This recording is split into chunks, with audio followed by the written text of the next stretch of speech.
আমারে যে উহুদের ময়দানে দান দান শহীদ করে রক্তাক্ত করছে তুমি শোনো নাই? আমি যে 14 দিন পেটে ক্ষুধার তাড়নায় পাথর বাঁধছিলাম উম্মত, তোমার মনে নাই? একবারও শুনো নাই আমার ক্ষুধার কষ্ট, আমার পিঠের ব্যথা, আমার দাঁতের ব্যথা, আমার কাঁধে 2টা কড়া ঢুকে গেছে উম্মত। আমার ঘরে 3 মাস আল্লাহর নবীর স্ত্রী আয়েশা বলছে, আল্লাহর কসম উম্মত, নবীর স্ত্রী বলছে এক ফোঁটা চুলায় আগুন জ্বলে নাই।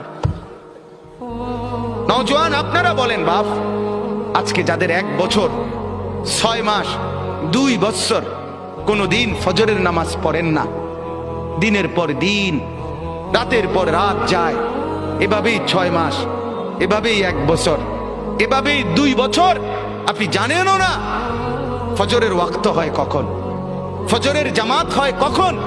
মেরে মুহতারাম, আমার ভাই, আমার বন্ধু, বলো